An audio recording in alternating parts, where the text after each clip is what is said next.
Hey guys, Don Rice here, and we're looking at the Corsair. That's the fuselage.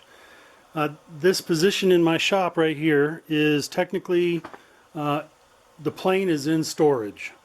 I got pissed off at it last weekend because of something I was doing with the canopy. Surprise, surprise, that I wasn't happy with, and so rather than take a chainsaw to it, I decided to put it on the storage bench and pull this thing out. What is this?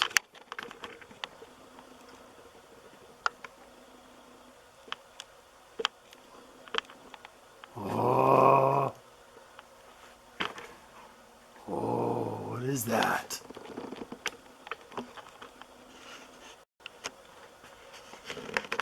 This is a Robart P47 ARF, and I unpacked it a couple of days ago, and I received it before Christmas, and I thought I was just going to put it in storage, finish the Corsair, and then come back to this. But it's been calling to me, and now that I have it unpacked, I can tell you that the quality of the craftsmanship here is amazing. Yeah, this is an ARF, but there's still a lot of work to do.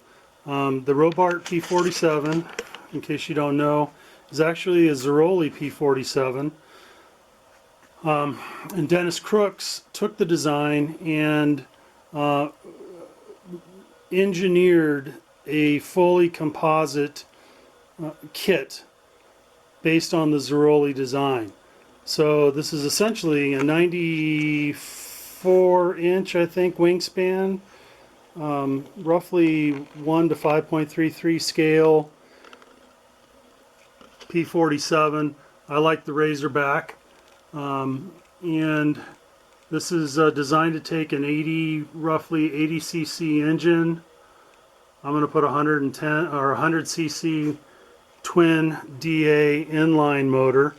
We'll get to that eventually. So that's what I'm up to right now. Back in a second. I'm not going to go through every step of this build because it is basically an ARF, but I can tell you that the instructions are minimal, I guess would be a kind way to put it. So this is the cockpit area. And one of the interesting things about this particular design is that they don't have a hatch on this airplane in the standard sense. There's a hatch. It's this thing, this great big, the cockpit thing. But there's no visible means of opening it. And so instead they have it open and closed with servos driving these push rods. And so here's a servo, and this one will be eventually placed on the left side of this assembly over here, and you can see this pin is attached to the push rod.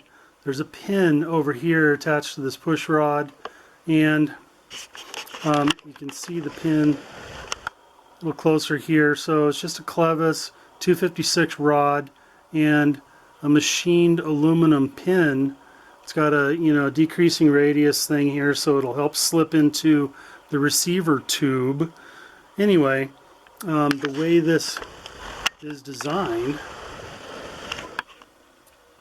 I've never seen this before, but essentially this assembly with these two servos, I guess when you've got the plane in storage, this hatch is just going to rest on top of the airplane. Nothing holds it on, so I guess you would need to either tape it in place or put a bungee cord around it or something, but for traveling. Nothing holds the top on when the plane's in storage or just sitting in the pits. And so you take this off, you can reach inside where all your switches are, you can air up your retracts, charge your batteries, do whatever, and then and turn the thing on. And so if you're getting ready to fly, you turn on your switches and put this thing back in place on top of the fuselage, throw a switch, and this servo will then rotate, which pushes these pins out the front and the rear into receivers in the fuselage. Well, there's tubes in the fuselage.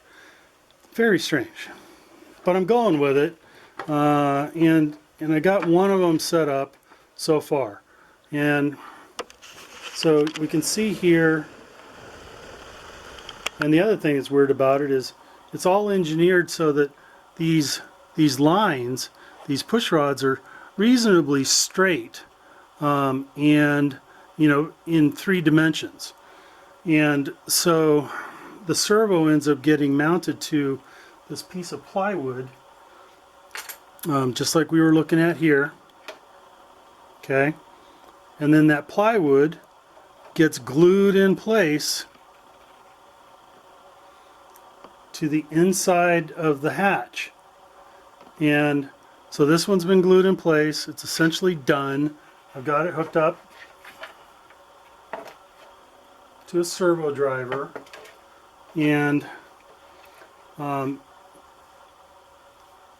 you can see how here's the pin. This pin drives through. There's roughly 3/4 of an inch of tubing here that holds this pin straight and aligned at all times. The same thing back under here. Roughly 3/4 of an inch of tubing that holds that pin aligned and straight. And there's a lot of fiddling about to get this all set so that essentially none of the pin is sticking out the front right now. So this hatch could be placed onto the fuselage just like it is. And then you throw the switch,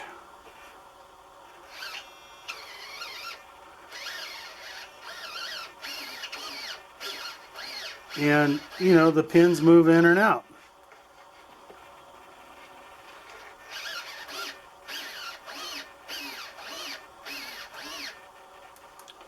So how's that for different? I agree. That's pretty different. But it seems kind of clever. There's nothing external, nothing externally visible on this airplane, and actually all the control surfaces have internal connections. It's a really very cleverly engineered airplane, and so I'm looking forward to it. So I'll show you some of the neat things that happen along the way. It'll probably take me a couple of months to finish this thing up, and maybe I'll get my juices going back on the Corsair. So anyway, that's it for now. Later. Hey guys, Don Rice here. And I've just finished all the fiddling and gluing and installation of the 2 hatch release lock mechanism servo push rod doohickeys. I've got them set up to just continuously move back and forth so I can make this video. And here you can see the pins move in and out. They have to disappear completely in order to unlock from the fuselage, like that, and then they'd be locking up.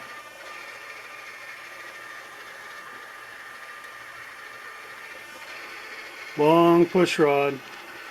The aft one is long, so we put in a plywood brace here that'll keep that push rod from bending up. There's a former here that isn't shown in the instructions. I got to make a clearance slot there for it. You can see how the servos are mounted upside down, so it makes getting the servo arms disconnected a bit of a pain. You have to actually remove the servo.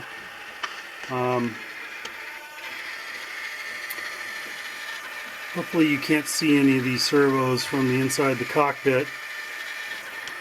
And there's the front of the cockpit hood, which I believe probably gets covered up with a dashboard.